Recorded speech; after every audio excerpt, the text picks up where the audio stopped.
ایک دور تھا جب ایک عظیم بادشاہ حکومت کرتا تھا جس کا نام ہارون خان تھا۔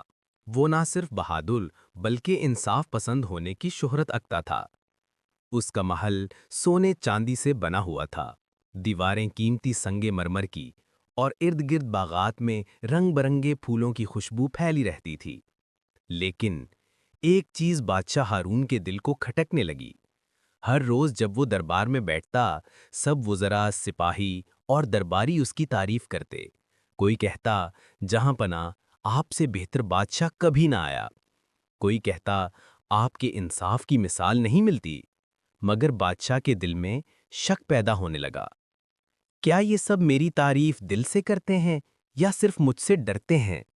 کیا میری رعایا واقعی خوش ہے؟ ایک رات اس نے فیصلہ کیا۔ اس نے شاہی لباس اتارا، سادہ کپڑے پہنے، چہرے پر گرد مل لی تاکہ پہچانا نہ جائے، اور محل سے چپکے سے نکل پڑا۔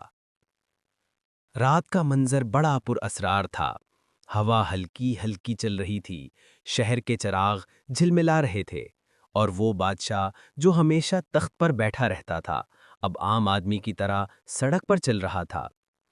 کچھ دیر بعد وہ شہر کے کنارے ایک چھوٹے گاؤں میں پہنچا۔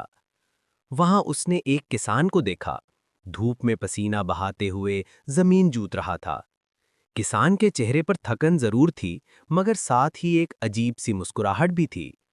بادشاہ ہارون نے قریب جا کر پوچھا، بھائی، تم اتنی سخت محنت کر رہے ہو، تمہیں غصہ نہیں آتا کہ بادشاہ محل میں بیٹھ کر آرام کر رہا ہے اور تم یہاں دھوپ میں پسینہ بہا رہے ہو؟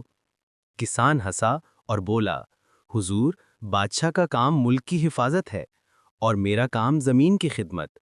اگر وہ اپنے کام میں سچا ہے اور میں اپنے میں، تو ہم دونوں ہی خدا کے نزدیک برابر ہیں۔ بادشاہ حیران رہ گیا۔ پھر اس نے پوچھا، تم خوش رہتے ہو؟ کسان نے جواب دیا، جی ہاں، جب تک میرا دل صاف ہے، میری محنت حلال ہے، تب تک خوشی میرے دروازے پر خود آ جاتی ہے۔ مجھے محل کی ضرورت نہیں، بس سکون دل چاہیے۔ بادشاہ ہارون نے خاموشی سے کسان کو دیکھا۔ اگلے دن صبح سویرے وہ محل لوٹ آیا، مگر دل بدل چکا تھا۔ اب وہ جان چکا تھا کہ سکون دولت میں نہیں، دل کی سچائی میں ہوتا ہے۔ اس نے دربار میں سب کو جمع کیا اور کہا، آج سے ہمارے ملک میں ایک نیا قانون ہوگا۔ جو شخص دیانت داری سے اپنا کام کرے گا، وہ سب سے بڑا عزت دار شہری سمجھا جائے گا، اور میں خود ہر مہینے گاؤں گاؤں جا کر عوام کا حال پوچھوں گا۔ یہ اعلان سن کر دربار میں سناٹا